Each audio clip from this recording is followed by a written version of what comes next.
Look at that, guys. Hey! Ha! Ha! Ha! Ha!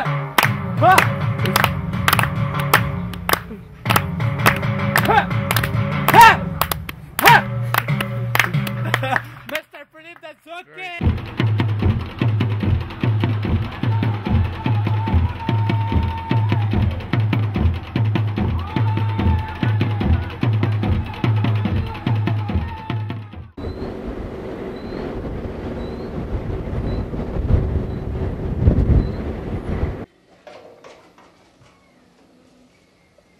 Cover! Class of 2010, dismissed!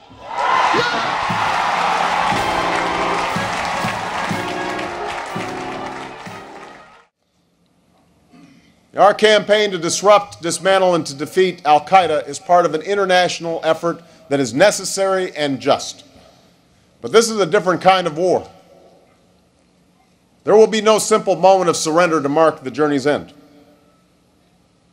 No armistice, no banner headline. And so a fundamental part of our strategy for our security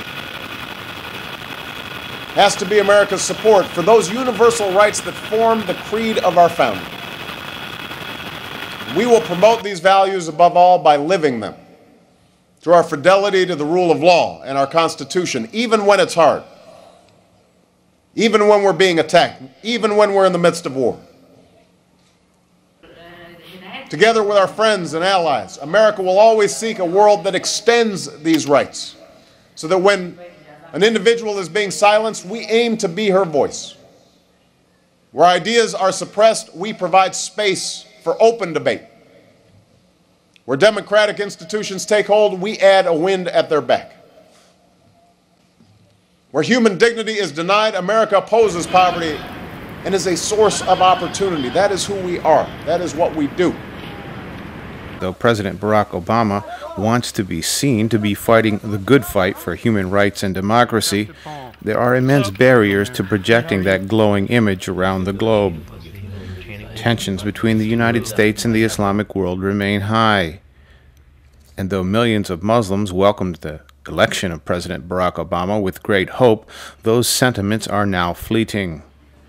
Skeptics in the Islamic world insist that Mr. Obama's words have not translated into deeds. Many Muslims still believe that America is helping to oppress Islam, at least indirectly. They blame the United States for being too closely allied to Israel, a country they believe treats Palestinians unfairly. But Obama, I think he will not get it. Because what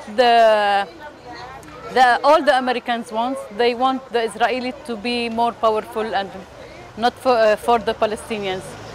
Too often the idea of Israel's occupation in the Holy Land is conflated in the minds of Muslims with the idea of American military occupation in South Asia and beyond. These ideas, false or otherwise, bear upon America's efforts to promote stability in a world of 1.2 billion Muslims. Intransigence in the Middle East and war in South Asia continue to fuel a negative narrative. Well, something that Al-Qaeda is very effective at doing is telling a story, establishing a narrative of what is going on in the world. And the story they tell in very unambiguous terms is that the U.S. is trying to destroy Islam and that we, Al-Qaeda, are your protectors and you must hang close to us to fight off the infidel. Osama bin Laden's network has come to value its own anti-American message as much as the mayhem it provokes with bombs and bullets. Indeed, these negative views of U.S. power guarantee the network's continued existence. The Afghanistan-Pakistan border, with its growing U.S. military presence, has become a central front for this battle of ideas. We have Al-Qaeda working very closely hand in hand with the Taliban, sending in young men, insurgent fighters, with video cameras to fight the Americans and film every attack on the U.S. forces here in Afghanistan. Those videotapes are taken back into Pakistan and turned into propaganda materials, which are then in turn sent across the Islamic world to try to glean and gather more support for the struggle here against the Americans. In fact, they're used as recruitment tapes in small mosques, centers, secret quarters across the Islamic world. Omar Abbas is a young media executive based in Dubai. He says that Al-Qaeda still has an audience, particularly among young Muslims, but for all the wrong reasons. In my opinion, it's not just a religious struggle, but it's a class struggle.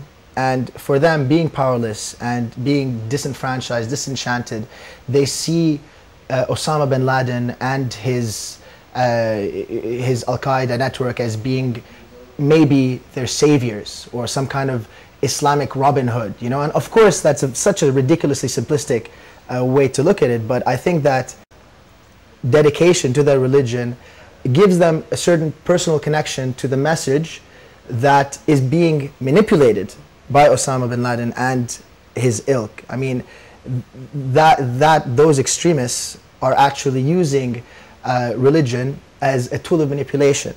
And it works because it strikes a personal chord. Though the Obama administration has begun to lay out a new strategy for peace and stability across the Islamic realm, implementing it remains fraught with contradiction and peril. For my video and book project, My Brother, My Enemy, I traveled from the Holy Land through North Africa, South Asia, and on to the distant isles of Indonesia to gauge the winds of change. These are some of the ideas and images I came away with.